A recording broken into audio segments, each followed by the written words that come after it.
கலாத்தியருக்கு எழுதின நிருபம், கலாத்தியர் அதில் 1வது சாப்டர்லேருந்து நம்ம தியானிக்கலாங்க. கலாத்தியருக்கு எழுதின நிருபம் 1ஆம் அதிகாரம் 1வது சாப்டர்.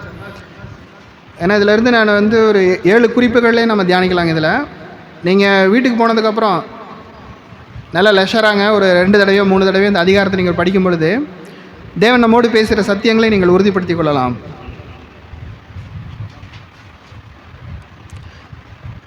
ஏன்னா நம்ம வசனத்தை விட்டு எவ்வளவு தூரம் விலகி இருக்கிறோம் அப்படிங்கிறதாங்க நம்ம கிறிஸ்தவ வாழ்க்கையுடைய பின்னடைவை காண்பிக்கும். வசனத்தை தியானிக்க தியானிக்க வசனத்திற்குள்ளாக நீங்கள் வர வர தேவனை நீங்கள் முகமுகமாய் சந்திக்க முடியும். தேவனை இந்த வசனத்தில் இதில் முதலாவது குறிப்பை பார்த்தீங்கன்னு வச்சுக்கோங்களேன், தேவனது அழைப்பு. ஏன்னா அதில் பார்த்தீங்கன்னா 15வது வசனம், 1ஆம் அதிகாரம் 15வது வசனம். நான் வாசிக்கிறேன், நீங்கள் கவனிச்சிட்டே வாங்க. 1ஆம் அதிகாரம் 15வது வசனம். அப்படி இருந்தும் நான் என் தாயின் வயிற்றில் இருந்தது முதல் என்னை பிரித்தெடுத்து தம்முடைய கிருபையினால் அழைத்த தேவன். அந்த வசனத்தை மறுபடியும் ஒரு தடவை படிக்கிறீங்க எல்லாருமே, அப்படியே நம்ம சேர்ந்து படிக்கலாங்களா அந்த வசனத்தை? 1:15. அப்படி இருந்தும் நான் என் தாயின் வயிற்றில் இருந்தது முதல் என்னை பிரித்தெடுத்து தம்முடைய கிருபையினால் அழைத்த தேவன். என்ன தம்முடைய கிருபையினால் அழைத்த தேவன்? His grace. ஏன்னா நம்ம யார்கிட்டையுமே எந்த தகுதியும் இல்லைங்க. தேவன் அழைக்கக்கூடிய அளவுக்கு நம்மிடத்தில் ஏதாவது ஒரு தகுதி இருக்குமா அப்படின்னு நீங்கள் யோசித்து பார்த்தீங்கன்னா, தனிமையில் உட்கார்ந்துங்க. நம்ம நிறைய பெருமை உள்ளவங்களாக இருக்கோம். ஆனால் நீங்கள் வேதத்தின் அடிப்படையில் உட்கார்ந்து தேவ சமூகத்தில் நீங்கள் உங்களை ஆராய்ந்து பார்க்கும் பொழுது என்னிடத்தில் எந்த தகுதியும் இல்லை. வரல உங்கள்கிட்ட இருக்கலாங்க, என்கிட்ட கிடையாது. தகுதியே இல்லாத நம்மை தேவன் என்ன செய்கிறாருங்க, நம்மை அழைத்திருக்கிறார். அது என்ன சொல்ல? இஸ் கிரேஸ், கிருபை. தகுதி மாத்திரம் நம்மகிட்ட இல்லைங்க. நம்ம இன்னும் சொல்ல போனீங்க, தேவனுக்கு விரோதமானவர்கள். நம்ம நினச்சிருக்கோம் ரொம்ப நல்லவங்க அப்படின்ட்டு, ஆனால் தேவனுக்கு விரோதிகள். ஏன்னா இந்த வசனத்தில் நீங்கள் நல்லா பார்க்கும்போதுங்க 13வது வசனம் 14வது வசனத்தை கவனிங்க. அப்படியே நான் படிக்கிறேன். நான் யூத மார்க்கத்தில் இருந்தபோது, அப்போஸ்தலனாகிய பவுல் தன்னை குறித்து சொல்கிறார். நான் யூத மார்க்கத்தில் இருந்தபோது என்னுடைய நடக்கையை குறித்து கேள்விப்பட்டிருப்பீர்கள். அந்த நடக்கை என்னன்னு சொல்கிறாருங்க? தேவனுடைய சபையை நான் மிகவும் துன்பப்படுத்தி அதை பாழாக்கி, தேவனுக்கு விரோதமானவனாக இருந்தது மாத்திரமல்ல, தேவனுக்கு எதிரான செயல்களில் ஈடுபட்டு அவரை அழிக்க வேண்டும், தேவன் செய்கிற செயலுக்கு, தேவ திட்டத்துக்கு விரோதமானவனாக நான் வாழ்ந்து கொண்டிருந்தேன் அப்படின்றாரு. அப்போ சொல்கிறாருங்க 14, என் ஜனத்தாரில் என் வயதுள்ள அநேகரை பார்க்கிலும் யூத மார்க்கத்திலே தேறினவனாய் என் பிதாக்களுடைய பாரம்பரிய நியாயங்களுக்காக மிகவும் பக்தி வைராக்கியம் உள்ளவனாக இருந்தேன். இந்த 2 வசனத்தை நீங்கள் நல்லா பார்க்கும்போது பார்த்தீங்கன்னு வச்சுக்கோங்களேன், தேவனுடைய திட்டத்துக்கு நாம் விரோதிகளாக இருந்தது மாத்திரமல்ல, பாரம்பரிய நியாயங்கள், யூத மார்க்கம், நமக்குன்னு ஒரு மார்க்கம் உண்டுங்க, நமக்குன்னு ஒரு ஜாதி உண்டு, நமக்குன்னு ஒரு குலம் உண்டுங்க, நமக்குன்னு ஒரு கோத்திரம் உண்டு, ஆண் பெண் அப்படின்னு சொல்லிட்டு என்ன இருந்துச்சுங்க, நம்ம அதன் மேலே நம்முடைய நோக்கமெல்லாம் அதுவாக தான் இருந்துச்சுங்க. வாழ்க்கையில் நம்முடைய விருப்பம் அதுவாகத்தான் இருந்தது, நம்முடைய நாட்டம் அதுவாகத்தான் இருந்தது. அதை தான் சொல்லுங்க பக்தி வைராக்கியம். அந்த பக்தி வைராக்கியத்தில் நம்ம எப்படிப்பட்டவங்களாக இருந்தாங்க? எல்லாத்த விட எக்ஸலாக இருந்தாங்க. ஏன்னா சொல்கிறார் பார்த்தீங்களா, என் பிதாக்களுடைய பாரம்பரிய நியாயங்களுக்காக மிகவும் பக்தி வைராக்கியமுள்ளவனாக இருந்தேன். தேவனை பற்றிய அறிவற்றவனாய், தேவனை பற்றிய உணர்வற்றவனாய், தேவனை பற்றிய சிந்தையற்றவனாய், உலகத்தின் காரியங்களின் மேல் தாக்கப்பட்டவனாய், வாஞ்சியுள்ளவனாய். மேலே சொல்கிறார் பாருங்க, என் ஜனத்தாரில் என் வயதுள்ள அநேகரை பார்க்கிலும் நான் தான் நம்பர் 1, தேவனுக்கு விரோதியாக இருந்ததிலே நான் நம்பர் 1 அப்படின்னு சொல்லிட்டு என்ன சொல்கிறாருங்க, தேவன் அல்ல எனக்கு, என்னுடைய மார்க்கம் தாங்க முக்கியம். தேவன் அல்ல, என்னுடைய ஜாதி தாங்க எனக்கு முக்கியம். தேவன் அல்ல, என்னுடைய குலம் தாங்க எனக்கு முக்கியங்க. தேவன் அல்ல, என்னுடைய தொழில் தானே எனக்கு முக்கியம். தேவன் அல்ல, என்னுடைய படிப்பு தானே எனக்கு முக்கியம் அப்படின்னு சொல்லி நான் வாழ்ந்து கொண்டிருந்த என்னை அவர் என்ன செய்கிறாருங்களா, அந்த வசனம் பாருங்கள், அப்படி இருந்தும். என்னங்க பைபிள் நீங்கள் படிக்கும்போதுங்க எப்போதுமே முடிந்தவர்கள் குறிப்பெடுத்துக் கொள்ளுங்க. அப்படி இருந்தும் அப்படின்னு அந்த கன்ஜக்ஷன் வேறு ரொம்ப முக்கியம், இணைப்பு வார்த்தை. அப்படி இருந்தும், நான் இவ்வளோ மோசமானவனாக இருந்தும், அந்த வார்த்தைங்க, நான் என் தாயின் வயிற்றில் இருந்தது முதல். இந்த வார்த்தை தியானிக்கும் போது தாங்க எனக்கு அப்படியே, ஏன்னா நம்ம தாயின் வயிற்றிலிருந்து நமக்கே தெரியாதுங்க. என்ன சொல்கிறார் பார்த்தீங்களா, நான் என் தாயின் வயிற்றில் இருந்தது முதல். நம்ம இங்கே உட்காந்துருக்கோம் பார்த்தீங்களா, இங்கே உட்கார்ந்தது இல்லைங்க, யாரோ கட்டாயப்படுத்தியல்ல, யாரோ சொல்லி உங்களை மதம் மாற்றி இங்கே வரல. நம்ம தாயின் வயிற்றில் இருந்தது முதல் என்னை பிரித்தெடுத்துங்க. அந்த வார்த்தை நல்லா இருக்கு இல்லைங்களா, நம்மளை பிரித்தடிச்சுட்டே இருக்கு. நம்ம நம்ம குடும்பத்தில் எத்தனையோ பேர் இருப்பாங்க, நம்ம ஊரில் எத்தனையோ பேர் இருப்பாங்க, நமக்கு இந்த ஊருக்கு சம்மந்தமே இருந்திருக்காதுங்க. ஆனால் தேவன் என்ன செஞ்சாங்க? தாயின் வயிற்றில் இருந்தது முதல் பிரித்தெடுத்து அழைத்த தேவனுங்க நம்ம. ஆனால் நீங்கள் எப்படி அதை ரியலைஸ் பண்ணுறீங்கன்னு தெரியலிங்க. நம்ம அழைத்த தேவன். அதனால் இயேசு கிறிஸ்து சொல்லும்போது சொல்கிறாருங்க, நீங்கள் என்னை தெரிந்து கொள்ளவில்லை, நான் உங்களை தெரிந்து கொண்டேன். நீங்கள் விசுவாசிக்கிறீங்களோ இல்லையோ, ஆனால் தேவன் உங்களை தெரிந்து கொண்டார். நீங்கள் நம்புறையோ இல்லையோ, தேவன் உங்களை தெரிந்து கொண்டார். தேவன் உங்களை அழைத்திருக்கிறார். தாயின் கர்ப்பத்தில் உற்பவித்தது முதல். அது சங்கீதக்காரன் சொல்லும்போது சொல்ல, என் கருவை உம்முடைய கண்கள் கண்டது, எலும்புகள் உருவேற்படுவதற்கு முன்பாக. அவதாங்க நம்மளை உருவாக்கினவர். Fearfully and wonderfully. நமக்கு புரியாதுங்க அதிசயமான விஷயங்கள் தேவன் செய்து விட்டார். இந்த எண்ணம் வந்துங்க நமக்கு ஆரம்பத்தில் இருக்குங்க. ரட்சிக்கப்பட்டு வரோம் இல்லைங்களா, உடனே இருக்கும். ஆனால் நாளாக ஆளாக ஆக வேதத்தை படிக்க படிக்க சத்தியத்தை அறிய அறிய நமக்கு என்ன இருங்க, பெருமை ஊற்றெடுக்க ஆரம்பிக்குங்க. சும்மா கொஞ்சம் நெஞ்ச பெருமை அல்ல. வேதத்தை நான் நிறைய தடவை படித்தவன், நிறைய ஊழியம் செய்தவன், நிறைய காணிக்க கொடுத்தவன், தேவனுக்காக அதை செய்து விட்டேன் இதை செய்து விட்டேன் என்று சொல்லி பெருமை வர ஆரம்பித்து விடும். இந்த காரியத்தை மறந்து விடுவோம். ஆனால் அப்போஸ்தலனாகிய பவுல் அப்படி இல்லைங்க. அவர் கடைசியில் தன்னுடைய வாழ்க்கையின் இறுதியில் எழுதுறாருங்க. 1 தீமோத்தேயுவின் புஸ்தகத்துக்கு வரும்போது பாருங்கள், 1ஆம் அதிகாரம், 1 தீமோத்தேயுவின் புஸ்தகம் 1ஆம் அதிகாரம், அதில் 13, 14, 15, 16 அந்த வசனங்கள் பாருங்கள். அவர் அதை திருப்பி சொல்கிறாருங்க. நானே படிக்கிறேங்க. முன்னே, அந்த முன்னே அப்படிங்கிற அந்த வார்த்தை நம்ம வாழ்க்கையில் மறந்துடவே கூடாதுங்க. முன்னே அப்படிங்கிறது, நான் தூசிக்கிறவனும் துன்பப்படுத்துகிறவனும் கொடுமை செய்கிறவனுமாய் இருந்தேன். நம்மளை பற்றி சொல்ல முடியுங்களா அப்படி? அப்போ சொல்லாருங்க பின்னால், அப்படி இருந்தும், அந்த வார்த்தை யூஸ் பண்ணார் பார்த்தீங்களா, தேவன் ஆவியானவர் எழுதி வைத்திருக்கிறார். அப்படி இருந்தும் நான் அறியாமல் அவிசுவாசத்தினாலே அப்படி செய்தபடியினால் இரக்கம் பெற்றேன். இறக்கங்க. நான் ஏன் ரட்சிக்கப்பட்டேங்க தெரியாதுங்க எனக்கு. ஒருவேளை தேதி சொல்லலாங்க, இதெல்லாம் சொல்லலாம், ஆனால் நமக்கு தெரியாதுங்க எப்படி ரட்சிக்கப்பட்டோம் அப்படிங்கிறது. நேற்று கூட யோசிச்சுட்டு இருந்தேன் நான், எப்படி ரட்சிக்கப்பட்டேன்? கிறிஸ்துவ குடும்பத்தில் பிறந்ததுனாலையா, அல்லது சின்ன வயசில் எங்கள் அம்மா அப்பா பைபிள் சொல்லி கொடுத்தேன்? அப்படிலாம் இல்லைங்க, இரக்கம் பெற்றேன். அப்போ சொல்கிறாருங்க 14, நம்முடைய கர்த்தரின் கிருபை கிறிஸ்து இயேசுவின் மூலம் விசுவாசத்தோடும் அன்போடும் கூட என்னிடத்தில், அது சேர்ந்து படிக்கலாங்களா, நம்முடைய கர்த்தரின் கிருபை கிறிஸ்து இயேசுவின் மேலுள்ள விசுவாசத்தோடும் அன்போடும் கூட என்னிடத்தில் பரிபூரணமாய் பெருகிட்டுருங்க. கொஞ்சம் நெஞ்சம் அல்ல, அற்பமாய் சொற்பமாய் அல்ல. அல்லையா சொல்லாங்களா? பரிபூரணமாய் பெருகிற்று. அதனால என்ன வச்சுங்களா, பாவிகளை ரட்சிக்க, அது பெருகினதுனால பாவிகளை ரட்சிக்க கிறிஸ்து இயேசு உலகத்தில் வந்தார் என்கிற வார்த்தை உண்மையும் எல்லா அங்கீகரிப்புக்கும் பாத்திரமானது. உலகத்தில் இருக்கிற ஒரே ஒரு விஷயம் இது ஒன்று தாங்க. நம்ம என்ன வேணாலும் பெற்றுக்கலாங்க, என்ன வேணாலும் அடைஞ்சாலும், ஆனால் எல்லாம் அழிஞ்சிரும். ஆனால் எந்த வார்த்தை மாத்திரம், என்ன வார்த்தைங்க, பாவிகளை ரட்சிக்க, பாவியாக என்னை ரட்சிக்க கிறிஸ்து இயேசு உலகத்தில் வந்தார் என்கிற வார்த்தை உண்மையும் எல்லா அங்கீகரிப்புக்கும் பாத்திரமானது. அவர்களில் பிரதான பாவினான். சொல்லலாங்களா எல்லாருமே? அவர்களில் பிரதான பாவினான் யாருங்க? யூத மார்க்கத்தில் அநேகர் பார்க்கிலும் தெரிந்து இருந்த நான் இப்பொழுது என்ன ஆயிட்டாருங்க, ஒரு பவுல். பாவிகளிலே நம்பர் 1ங்க நான் தான். பாவிகளிலே, பாவிகள் அப்படின்னு முன்னால் நிற்கும் போதுங்க நான் தான் ஃபஸ்ட் அப்படின்னு சொல்லிட்டு என்ன சொல்கிறாங்க, அப்படி இருந்தும் பாவிகளிலே பிரதான நான், அக்கிரமக்காரன் நான் தான் அக்கிரமக்காரன், படுபாவியில் பெரிய பாவி, எல்லா விதமான அசுத்தங்களின் ஊற்று நான், எல்லா விதமான கேடுபாடுகளினுடைய முத்திரை நான். உலகத்தில் என்னை விட ஒருத்த மோசமானவன் கிடையாதுங்க. அப்படி இருந்தும் நித்திய ஜீவனை அடையும்படி இனிமேல் இயேசு கிறிஸ்துவினிடத்தில் விசுவாசமாக இருப்பவர்களுக்கு திருஷ்டாந்தம் உண்டாகும் பொருட்டு. திருஷ்டாந்தம்னா என்னங்க? எக்ஸாம்பிள். அவர் தாங்க உதாரணம். நானே ரட்சிக்கப்பட்டேன், நானே வந்து பேசுகிறேன் அப்படின்னா எல்லாரும் ரட்சிக்கப்பட்டுருவாங்க உலகத்தில்.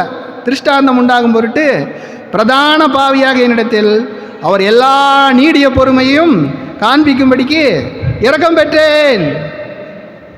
மறந்துடவே கூடாதுங்க இந்த சத்தியத்தை. அதனால 1ஆம் அதிகாரத்தில் வரும்போது பாருங்கள், கலாத்தியர் 1ஆம் அதிகாரத்தில் 6வது வசனத்தில் போதும் சொல்கிறாருங்க, கிறிஸ்து உங்களை, அந்த முதல் பகுதி பாருங்கள், 6ல் 1வது வசனம், இந்த 5ல் 1வது அதிகாரத்தில் 6வது வசனத்தில் முதல் பகுதி, உங்களை கிறிஸ்துவின் கிருபையினாலே அழைத்தவரை. நம்மளை என்னாச்சுங்க, ஏசு கிறிஸ்துவின், நம்ம இடத்துல கிருபை இல்லைங்க, நம்ம இடத்துல தாழ்மை இல்லை, எல்லாமே ஏசு கிறிஸ்துட்டு தாங்க இருக்குது. அந்த கிருபையினாலே அழைத்தவரை. முதலாவது விஷயம் என்னங்க, தேவனுடைய அழைப்பு. தேவன் என்னை அழைத்திருக்கிறார். ரெண்டாவது ஒரு விஷயம் வந்துங்க, கிறிஸ்துவின் வெளிப்பாடு. அதில் கலாத்தியர் 1ஆம் அதிகாரம் அதில் 16வது வசனம் பாருங்கள். கிறிஸ்துவனுடைய வெளிப்பாடு, தம்முடைய குமாரனை நான் புறஜாதிகளிடத்தில் சுவிசேஷமாய் அறிவிக்கும் பொருட்டாக அவரை எனக்குள் வெளிப்படுத்த பிரியமாயிருந்தபோது உடனே நான் மாம்சத்தோடும் இரத்தத்தோடும் யோசனை பண்ணாமலும். அந்த வார்த்தை பார்த்தீங்களா? கிறிஸ்துவின் வெளிப்பாடு, அவரை எனக்குள். புரியுதுங்களா? அவரை எனக்குள் அப்படின்னா யாருக்குங்க? ஒவ்வொருத்தருக்குங்க, இண்டிவிஜுவலா. அவரை எனக்குள் யாரோ சொன்ன செய்தி அல்லங்க. நீங்கள் ரட்சிக்கப்பட்டது யாரோ சொன்னதுனால நீங்கள் ரட்சிக்கப்படல. ஏதோ ஒரு நிகழ்வினால் உங்கள் வாழ்க்கையில் நடைபெற்ற அற்புதத்தினால அல்ல. நம்ம நான் சொல்லிட்டு இருக்கேங்க, நினச்சிட்டு இருக்கேங்க, ஆனால் அப்படி அல்ல. தனிப்பட்ட அனுபவம், பிணைப்பு, தேவனோட உள்ள உறவு, intimacy relationship, intimate relationship with காடுங்க. இயேசு கிறிஸ்துவோடு கூட உங்களுக்குள்ள ஒரு ஆழமான பிணைப்பு. அவரை கிறிஸ்துவுக்குள், அவரை எனக்குள் வெளிப்படுத்த பிரியமாக இருந்தபோது. உங்களுக்கு இயேசு கிறிஸ்து கிடையாது, யாரும் கிடையாதுங்க, எதுவும் கிடையாதுங்க. நீங்கள் என்ஜாய் பண்ண ஆரம்பிச்சின்னு வச்சுக்கிங்களேன், நம்ம இப்படி இருக்க மாட்டோங்க. ரெண்டாவது என்னங்க, அப்படி வெளிப்படுத்துவது, அதில் சொல்லார் பார்த்தீங்களா, அவரை எனக்குள் வெளிப்படுத்த பிரியமாக இருந்தபோது. யாருக்கு இங்கே பிரியம் வெளிப்படுத்துறதுக்கு? தேவனுக்கு, பிதாவாகிய தேவனுக்குங்க. அந்த வசனத்தை நீங்கள் பிரித்து அப்படி படித்து பார்த்தீங்கன்னா, அவரை எனக்குள் வெளிப்படுத்த பிரியமாக இருந்தபோது தேவனுக்கு பிரியமாக இருந்துச்சுங்க. எனது விருப்பம் அல்ல.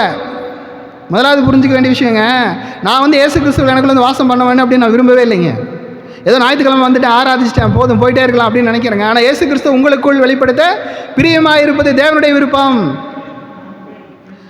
மற்றவர்களது விருப்பம் அல்லங்க. என்னுடைய விருப்பம் அல்ல, அல்லது பாஸ்டரோட விருப்பம் அல்ல, வேற புத்தகத்தோட விருப்பம் அல்ல. உங்களை உருவாக்கின படைத்த தேவனுடைய விருப்பம் என்ன தெரியுங்களா? நீங்கள் இயேசு கிறிஸ்து உங்களுக்குள் வாசம் பண்ண வேண்டும் என்பது. இது கட்டாயத்தினால இல்லைங்க. நீங்கள் விரும்பினாலும் விரும்பாவிட்டாலும் பிதாவுடைய விருப்பம் உங்கள் வாழ்க்கையில் நிறைவேறியே தீரும். எங்கேயும் போக முடியாதுங்க. எங்கே போனாலும் உங்களை கார்னர் பண்ணுவாருங்க.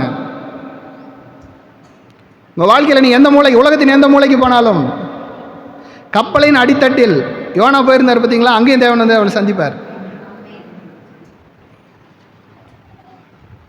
நீங்கள் எவ்வளோ தூரம் மதளிச்சு போனாலும் சரிங்க, மீண்டும் உங்களை தேடி வருவார் இயேசு கிறிஸ்து. எனக்கு இந்த மதமே வேண்டாம், இந்த சாமியே வேண்டாம் அப்படின்னு நீங்கள் விட்டுட்டு போனால் கூட உங்களை தேடி அந்த இடத்துல வருவாருங்க.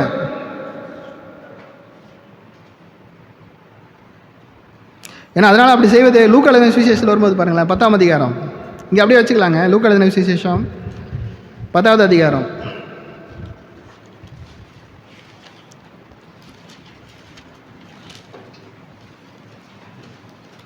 21வது வசனம் பாருங்கள். லூக்கா 10:21. அந்த வேளையில் இயேசு ஆவியில் களி கூர்ந்து, ஏன்னா இயேசு ஆவியில் களி கூர்ந்து, இயேசு துக்கப்பட்டதெல்லாம் நமக்கு தெரியுங்க, ஆனால் சந்தோஷப்படுறாருங்க. எதுக்கு சந்தோஷப்படுறாருங்களா? பிதாவே, வானத்துக்கும் பூமிக்கும் ஆண்டவரே, இவைகளை நீர் ஞானிகளுக்கும் கல்விமான்களுக்கும் மறைத்து பாலகருக்கு வெளிப்படுத்தினபடியால் உம்மை ஸ்தோத்தரிக்கிறேன். ஆம் பிதாவே, இப்படி செய்வது உம்முடைய திருவுள்ளத்துக்கு பிரியமாக இருந்தது. யாருக்குங்க? கல்விமான்களுக்கும் ஞானிகளுக்கும் மறைத்து. நம்ம பாலகருங்க, நம்ம ஒன்றுமே தெரியாது. பாலகருக்கு உண்மை வெளிப்படுத்தினபடியால் உண்மை ஸ்தோத்தரிக்கிறேன். ஆம் பிதாவே, இப்படி செய்வது உம்முடைய திருவுள்ளத்துக்கு பிரியமாக இருந்தது. அதெல்லாம் இயேசு கிறிஸ்து சொல்லும்போது சொன்னாருங்க. யோவான் எழுதின சுவிசேஷத்தில் 6ஆம் அதிகாரம், யோவான் எழுதின சுவிசேஷம் 6ஆம் அதிகாரம் அதில் 44 வசனம் பாருங்கள். 6:44, யோவான் 6:44. என்னை அனுப்பின பிதா ஒருவனை இழுத்து கொள்ளாவிட்டால் அவன் என்னிடத்தில் வரமாட்டான். கடைசி நாளில் நான் அவனை எழுப்புவேன். ஏன்னா யாரோ ஒருத்தர் 2 பேர் இல்லைங்க, நமக்கு மாத்திரம் இல்லைங்க. தேவன் என்ன செய்கிறாருங்க? எல்லாத்துக்குமே ரட்சகருங்க அவர். ஏன்னா அவர் என்ன எல்லாத்தையும் விரும்புகிறார், பிதாவாகிய தேவன். இன்னொரு வசனம் கூட பார்க்கலாங்க. இது 1 தீமோத்தேயுவின் புஸ்தகம் 2ஆம் அதிகாரம் அதில் 4வது வசனம் பாருங்கள். 1 தீமோத்தேயு 2:4. எல்லா மனுஷரும் ரட்சிக்கப்படவும் சத்தியத்தை அறிகிற அறிவை அடையவும் அவர் சித்தமுள்ளவராக இருக்கிறார். நமக்கு புரியாத ஒரே விஷயம் அதாங்க. எல்லா மனுஷரும் ரட்சிக்கப்பட பிதாவான ஒரு விரும்புகிறார். எல்லாரும் ஏற்றுக்கொள்ளவில்லை, நான் ஏற்றுக்கொண்டாங்க. புரியாத ஒரு விஷயம். அதுக்கடுத்து 3வது ஒரு விஷயம் தெரியுங்களா? இங்கே எதுக்கே வரலாங்க. ஒன்று கலாத்தியர் எழுதின நிருபம் 1ஆம் அதிகாரம் 16வது வசனம். அதில் பாருங்கள், அந்த கடைசி பகுதி. உடனே நான் மாம்சத்தோடும் இரத்தத்தோடும் யோசனை பண்ணாமலும். மாம்சம் ரத்தம்னா என்னங்க? எங்க மாம்சம் ரத்தம் என்னங்க? மாம்சம் ரத்தம் நமக்கு அனுபவம் இருக்குங்க நிறையா. 40 வயசு ஆயிடுச்சு, 50 வயசு ஆயிடுச்சு, 20 வயசு ஆயிடுச்சு, எனக்கு நிறைய அனுபவம் உண்டுங்க, படிப்பு உண்டு, அறிவு உண்டு, எல்லாமே தெரியுங்க எனக்கு. ஆனால் என்ன ஆயிடுச்சுங்களா, அவரை எனக்குள் வெளிப்படுத்த பிரியமாக இருந்தபோது உடனே நம்ம என்ன பண்ணுறாங்கிறத ரொம்ப இம்பார்ட்டண்ட்டுங்க. இயேசு கிறிஸ்து உங்களோட, தேவன் உங்களோட ஒரு பேசி கொண்டிருக்கார், பரிசுத்த ஆவியானவர் உங்களோட இடைப்பட்டு கொண்டிருக்கார். உடனே நீங்கள் என்ன யோசிக்கிறீங்க அப்படிங்கிறது ரொம்ப முக்கியங்க. உடனே நான் மாம்சத்தோடும் இரத்தத்தோடும் யோசனை பண்ணாமலும். என்ன பண்ணுறாருங்களா? அடுத்தது நம்ம யோசனை பண்ணலைங்க. இப்போ இன்னொன்று பண்ணுவோம். என்ன பண்ணுவாங்க? எனக்கு முன்னே அப்போஸ்தலனான இடத்துல எருசலேமுக்கு போகாமலும். ஏன்னா எனக்கு முன்னால் அதை பற்றி தெரிஞ்சவங்களாம் இருப்பாங்க இல்லைங்களா? வேறு மதத்தை தெரிஞ்சவங்க இருப்பாங்க, வேறு பாஸ்டர் இருப்பாங்க, வேறு ஊழிக்காரர் இருப்பாங்க. அவங்கள்ட்ட எல்லாம் போகாமல் நான் அரேபிய தேசத்திற்கு புறப்பட்டு போய் மறுபடியும் தமஸ்கு ஊருக்கு திரும்பி வந்தேன். 3 வருஷம் சென்ற பின்பு பேதுருவை கண்டுகொள்ளும்படி நான் எருசலேமுக்கு போய் அவனிடத்திலே 15 நாள் தங்கியிருந்தேன். கர்த்தருடைய சகோதரனாகிய யாக்கோபை தவிர அப்போஸ்தலரில் வேறு ஒருவரையும் நான் காணவில்லை. என்ன ஆச்சுங்க? நம்ம அப்போ மாம்சோட ரத்தத்தோடு நம்ம யோசனை பண்ணலை.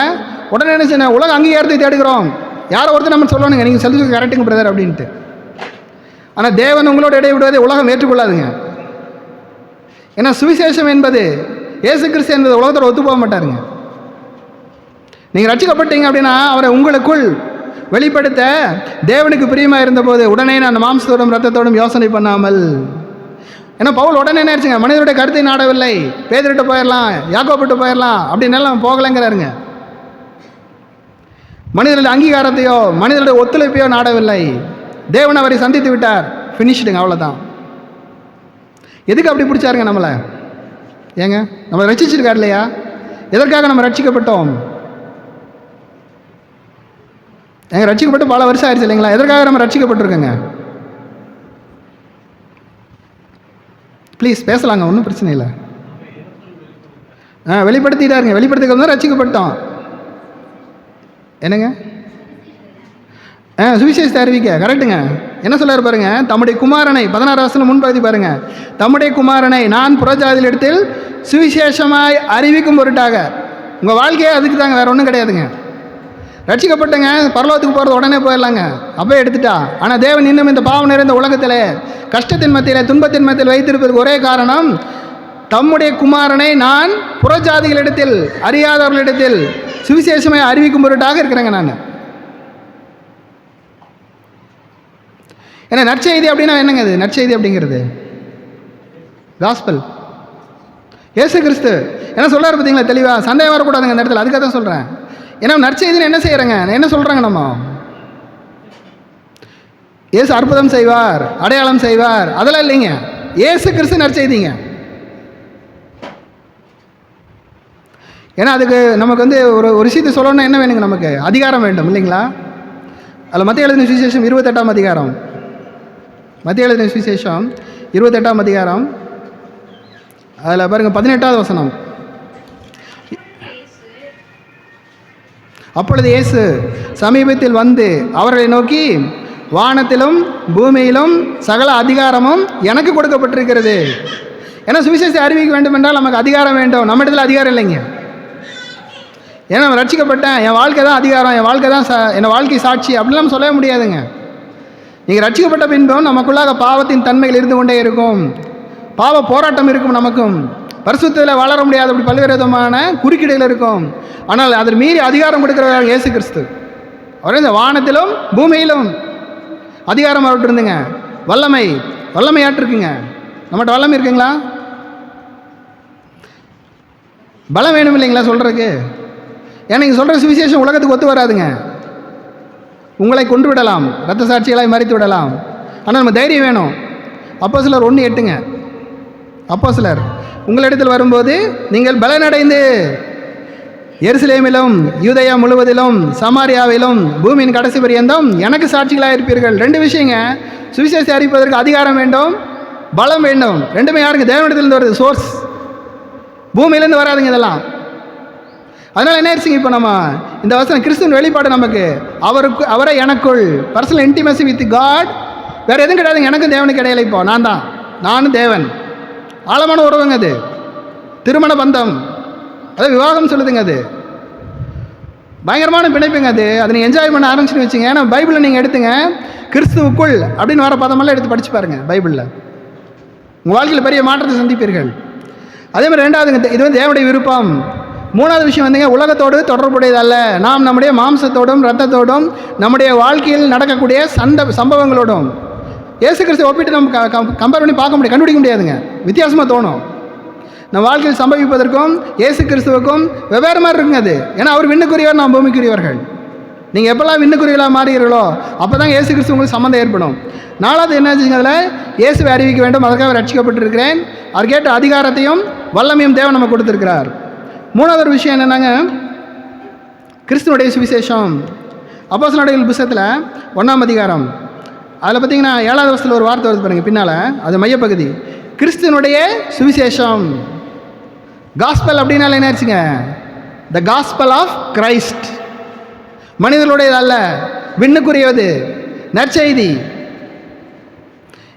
ஏன்னா அதை தெளிவுபடுத்துகிறாங்க பின்னால் அப்போஸ்தலனாகிய பவுல். 11ஆம் வசனம் பாருங்கள். அதில் மேலும் சகோதரரே, என்னால் பிரசங்கிக்கப்பட்ட சுவிசேஷம் மனுஷருடைய யோசனையின் படியானதல்ல என்று உங்களுக்கு தெரிவிக்கிறேன். எல்லாரும் சேர்ந்து படிக்கலாங்களா அந்த வசனத்தை? மேலும் சகோதரரே, மேலும் சகோதரரே, என்னால் பிரசங்கிக்கப்பட்ட சுவிசேஷம் மனுஷருடைய யோசனையின் படியானதல்ல என்று உங்களுக்கு தெரிவிக்கிறேன். It is not of human idea. ஏதோ சுவிசேஷம் அப்படிங்கிறது வந்துங்க மனிதனுடைய ஐடியா இல்லை. பின்னால் சொல்கிறாங்க 12, நான் அதை ஒரு மனுஷனால் பெற்றதும் இல்லை, மனுஷனால் கற்றதும் இல்லை, இயேசு கிறிஸ்துவே அதை எனக்கு வெளிப்படுத்தினார். அந்த 12ஆம் வசனத்தில் சேர்ந்து படிக்கலாங்க ப்ளீஸ். நான் அதை ஒரு மனிதனால் பெற்றதும் இல்லை, மனுஷனால் கற்றதும் இல்லை, இயேசு கிறிஸ்துவே அதை எனக்கு வெளிப்படுத்தினார். இந்த சுவிசேஷத்துக்கு வெளிப்பாடு நம்மளுக்கு கிடைக்கிறது யாருங்க? இயேசு கிறிஸ்துவை வெளிப்படுத்துகிறார். ஏன்னா பவுலுடைய அனுபவம் நம்முடைய அனுபவமாக மாறும். பவுலுக்கு ஒரு தேவன், நமக்கு ஒரு தேவன் அல்ல. அதே இயேசு கிறிஸ்துவை நாம் வெளிப்படுகிறோம். ஏன்னா சுவிசேஷம் அப்படின்னு சொல்லக்கூடிய பாருங்க, செகண்ட் ஹேண்ட் இன்ஃபர்மேஷன் அல்லங்க. ஏதோ அந்த பிரதர் சொல்லிட்டாருங்க, இல்லை இவர் இப்படி சொல்கிறாரு அப்படிங்கிறதல்லங்க. உங்களுக்கு தனிப்பட்ட முறையில் இயேசு கிறிஸ்து உங்களுக்கு வெளிப்படுத்தினது தான் சுவிசேஷம். ஏன்னா அது மனிதனால் உண்டானதல்ல, நாட் கிரியேட்டட் பை மேன். மனிதர்களோட கண்டுபிடிப்பில் இன்வென்ட் பண்ணலைங்க புதுசாக. இப்போ கரண்ட் கண்டுபிடிச்சிடறாங்க, லைட்டு கண்டுபிடிக்கிறாங்க, வெவ்வேறு நிறைய கண்டுபிடிக்கிறாங்க இல்லைங்களா? அந்த மாதிரி சுவிசேஷம் என்பது மனிதனால் கண்டுபிடிக்கப்பட்டதல்ல. மூணாவது விஷயங்க, மனுஷரால் மேம்படுத்தப்பட்டதல்ல, அப்டேட் பண்ணுறோங்க. வருது இல்லைங்களா? ஒவ்வொன்றும் சொல்கிறோம் இல்லைங்களா? ஒரு வருஷம் சொல்லும்போது, இப்போ நீங்கள் எக்ஸாம்பிள் சொல்லும்போது மோடி முதலாவது அரசாட்சி சொல்லும்போது என்னங்க, மோடி 1 அப்படின்னாங்க, மோடி 2 அப்படின்னாங்க, மோடி 3.0 அப்படிங்கிறாங்க. அந்த மாதிரி நிறைய அப்டேட் ஆகுது இல்லைங்களா? அந்த மாதிரி அப்டேஷன் கிடையாது இயேசு கிறிஸ்து. கம்ப்யூட்டரில் நிறைய அப்டேஷன் வருதுங்க, ஆண்ட்ராய்டு செல்லில் நிறைய அப்டேஷன் வருது. சுவிசேஷம் என்பது மேம்படுத்தப்பட்டதல்ல, உலக தோற்றம் முதல் அதே தாங்க சுவிசேஷம். இயேசு கிறிஸ்து நேற்றும் இன்றும் என்றும் மாறாதவர். நான் கர்த்தர், நான் மாறாதவர். பைபிள் மாறாதுங்க. அதனால் 1 கொரிந்தியர் புத்தகம் 15ஆம் அதிகாரம். ஏன்னா இந்த சுவிசேஷத்தை குறித்து ஒரு வரையறை கொடுக்குறாருங்க, அது நமக்கு தெரிய வேண்டும். 1 கொரிந்தியர் புத்தகம் 15ஆவது அதிகாரம். அதில் பார்த்தீங்கன்னா 3ஆவது வசனம் சொல்கிறாருங்க. 3ஆவது வசனத்திலிருந்து பாருங்கள். நான் அடைந்ததும் உங்களுக்கு பிரதானமாக ஒப்புவித்ததும் என்னவென்றால், கிறிஸ்துவானவர் வேத வாக்கியங்களின்படி நமது பாவங்களுக்காக மரித்து அடக்கம் பண்ணப்பட்டு வேத வாக்கியங்களின்படி 3ஆம் நாளிலே உயிர்த்தெழுந்து கேபாவுக்கும் பின்பு 12 தரிசனமானார். 5 விஷயம் வருதுங்க இந்த இடத்துல. முதலாவது என்ன தெரியுங்களா? நமது பாவங்களுக்காக. சுவிசேஷம் அப்படிங்கிறதுங்க நம்ம பாவத்தோடு தொடர்புடையது. பாவத்திலிருந்து விடுவிக்கும்படியாக தேவன் இதை செய்கிறார், நமது பாவங்களுக்காக. ரெண்டாவது என்ன, கிறிஸ்து பலியானார். கிறிஸ்துவானவர் வேத வாக்கியங்களின்படி நமது பாவங்களுக்காக மரித்து. ஏன்னா கிறிஸ்து மரிக்கவில்லை என்றால் நமக்கு மீட்பு இல்லைங்க, அதான் சுவிசேஷம். மூணாவது விஷயம் என்னங்க, வேத வாக்கியங்களின்படி 3ஆம் நாளில் உயிர்த்தெழுந்து புதிய வாழ்க்கைங்க நமக்கு. நம்ம யாருங்க? எல்லாருமே புதிய சிருஷ்டிங்க. நம்ம கிறிஸ்துவுக்குள், ஒருவன் கிறிஸ்துவுக்குள் இருந்தால் பழையகள் ஒழிந்து போயின, எல்லாம் புதிதாயின. நாம் கிறிஸ்துவுக்குள் புது சிருஷ்டி, புதிய வாழ்வு. அதுக்கடுத்ததுங்க, கேபாவுக்கும் பின்பு 12 தரிசனமானார். Personal encounter. தேவன் என்னை தனியாக சந்திப்பாருங்க. ஏன்னா உங்களை தனியாக சந்திக்கலைன்னா உங்களால் கிறிஸ்துவ வாழ்க்கையை லீட் பண்ண முடியாதுங்க. வாரம் வாரம் வரலாம், பிரசங்கம் கேட்கலாம், யூடியூப்ல எல்லாம் கேட்கலாம், துதிக்கலாம், எல்லாமே பண்ணலாங்க. ஆனால் உங்களோடு கூட இயேசு கிறிஸ்துவுக்கு உங்களுக்கு தனிப்பட்ட ஒரு உறவு இல்லை என்றால் வேதத்தை படிக்க முடியாதுங்க, ஜெபிக்க முடியாது. கூட்டத்தோட சேர்ந்து ஜெபிக்கலாங்க, தனியாக ஜெபிக்க முடியாது உங்களால். ஏன்னா வேதத்தை நீங்கள் எப்படி படிக்கிறீர்கள் என்பதிலிருந்து கண்டுபிடிச்சிடலாங்க நீங்கள் தேவன் மறுபடியும் பிறந்தவர்களா. ஏன்னா வேதத்தின் மேல் உங்களுக்கு தனியாத தாகம், காதல், ஒரு அடிக்ஷன் ஆயிருங்க, போதையாயிரும் வேதம் உங்களுக்கு. உங்கள் வாழ்க்கையில் உங்கள் பேச்சு மாறிடும், எல்லாமே மாறிடும். நாலாவது என்னங்க, தேவனுடைய வார்த்தையின் மேல் நமக்கு ஒரு ஆழமான விசுவாசம் வந்துவிடும். ஏன்னா இந்த இடத்துல சொல்லும் போது வேத வாக்கியங்களின்படி, வேத வாக்கியங்களின்படி நமது பாவங்களுக்காக மரித்து வேத வாக்கியங்களின்படி 3ஆம் நாளில் உயிர்த்தெழுந்தார். வசனத்தின் மேல் உங்களுக்கு ஒரு பெரிய பிடிமானம் கிடைத்து விடும். இதாங்க சுவிசேஷம் அப்படின்றது, கிறிஸ்துவனுடைய சுவிசேஷம். நாலாவது ஒரு விஷயம் என்னங்க, கலாத்தியருக்கு வரலாங்க, முக்கியமான ஒரு பகுதி 4வது வசனம் பாருங்கள். 1ஆம் அதிகாரம் 4வது வசனம், கலாத்தியர் 1:4. அவர் நம்மை இப்பொழுது இருக்கிற பொல்லாத பிரபஞ்சத்தினின்று விடுவிக்கும்படி நம்முடைய பிதாவாகிய தேவனுடைய சித்தத்தின்படியே நம்முடைய பாவங்களுக்காக தம்மை தாமே ஒப்பு கொடுத்தார். உலகத்திலேருந்து விடுதலை கிடைச்சிருங்க உங்களுக்கு. ஏன்னா ஜபம் மாறிடுங்க முதலாவது. ஏன்னா ஜபத்தில் உட்காந்து உலகம் தாங்க முன்னுக்கு வந்து நிற்குது இல்லைங்களா. நமக்கு நம்ம பிஸ்னஸ் வருதுங்க, நம்ம வியாதி வருது. ஆனால் தேவன் உங்களை என்ன செய்யுது, இந்த பொல்லாத பிரபஞ்சம், ஏங்க உலகத்தை பொல்லாத பிரபஞ்சம் அப்படின்றாரு. ஏங்க உலகம் ஏன் பொல்லாத பிரபஞ்சம்? முழு உலகமும் பிசாசுக்குள்ள இருக்குங்க. இந்த பொல்லாத பிரபஞ்சத்திலிருந்து விடுதலையாக்கும்படிக்கு என்ன செய்கிறாருங்களா அவர்? அது யார்? அது என்ன சொல்கிறாருங்க? விடுவிக்கும்படி நம்முடைய பிதாவாகிய தேவனுடைய சித்தத்தின்படியே. உங்களை விடுதலையாக்குவது யாருங்க? தேவனுடைய சித்தம். நம்முடைய பாவங்களுக்காக. பொல்லாத பிரபஞ்சம் ஏன் பொல்லாத பிரபஞ்சம்? பாவத்தின் பிடியில் இருக்கிறது. நாம் பாவத்தின் பிடியில் சிக்கி இருக்கிறோம். அதனால என்ன செய்றாங்களா?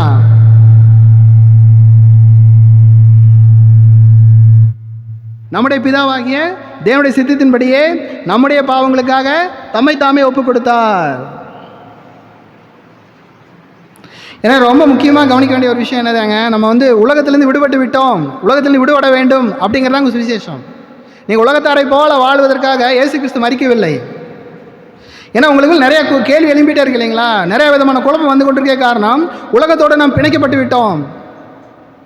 ஏன்னா இயேசு கிறிஸ்துவுக்குள் வந்த பின்பு, சுவிசேஷத்தை ஏற்றுக்கொண்ட பின்பு இயேசு கிறிஸ்து என்ன செய்கிறாருங்களா? யோவான் எழுதின சுவிசேஷத்தில் சொல்கிறார் பாருங்க, 8ஆம் அதிகாரம், யோவான் எழுதின சுவிசேஷம் 8ஆம் அதிகாரம், அதில் 32வது வசனங்க. யோவான் 8:32, சத்தியத்தையும் அறிவீர்கள், சத்தியம் உங்களை விடுதலையாக்கும். கிறிஸ்துக்குள் வர வர உங்களுக்கு விடுதலை கிடையாது, உலகத்தில் விடுதலை கிடைத்து கொண்டே இருக்கும். இன்னும் பூரணமாக சொல்கிறாங்க 36ஆம் வசனத்தில், ஆகையால் குமாரன் உங்களை விடுதலையாக்கினால் மெய்யாகவே விடுதலையாவீர்கள். ஏன்னா மெய்யாக விடுதலை ஆயிருவீங்க. நீங்கள் விடுதலை பெற முடியாமல் இருக்க முடியாதுங்க. அதில் அந்த விடுதலை எப்படிப்பட்ட விடுதலை அப்படின்னு சொல்கிறாருங்க. அந்த விடுதலை கிடச்சுன்னா என்ன இருங்களா? 15ஆம் அதிகாரத்துக்கு பாருங்கள், யோவான் எழுதின சுவிசேஷம் 15ஆம் அதிகாரம், அதில் 18ஆம் வசனம் என்ன ஆயிருங்க, அந்த விடுதலை கிடச்சோன்னே உலகத்துக்கு உங்களுக்கு பகை வந்துடுங்க. ஏங்க சொல்கிற வார்த்தை ரொம்ப முக்கியங்க. ஏன்னா நீங்கள் சுவிசேஷத்துக்குள் வந்த பின்பு, இயேசு கிறிஸ்துவை ஏற்றுக்கொண்ட பின்பு உலகத்துக்கு நீங்கள் சிநேகிதராக இருக்க முடியாது. அந்த வசனம் பாருங்கள், 18ஆம் வசனம், யோவான் 15:18, உலகம் உங்களை பகைத்தால் அது உங்களை பகைக்கிறதுக்கு முன்னே என்னை பகைத்ததென்று அறியுங்கள். உலகம் என்ன செய்யுதுங்க? யாரை பகைக்குதுங்க? ஏன் உலகம் யாரை பகைக்குது? இல்லை, அதுக்கு முன்னால் அந்த வசனத்தை மறுபடியும் பாருங்களேன். உலகம் உங்களை பகைத்தால் அது உங்களை பகைக்கிறதுக்கு முன்னே என்னை பகைத்தது என்று. என்னை அப்படிங்கிறது யாருங்க இந்த இடத்துல? உலகம் இயேசு கிறிஸ்துவை விரும்பவில்லைங்க. அன்னைக்கு விரும்பலை, இன்னைக்கு விரும்பாதுங்க. இப்போ நம்ம உலகம் விரும்பாத ஒருவரை நாம் விரும்பி விட்டோம். 19ஆம் வசனம் பாருங்க, இந்த பிரித்தெடுக்கப்பட்டது பொல்லாத பிரமித்து விடுதலை ஆக்கினதை அந்த வலிமை கூறுகிறார். நீங்கள் உலகத்தாராய் இருந்தால் உலகம் தன்னுடையதை சிநேகித்திருக்கும்.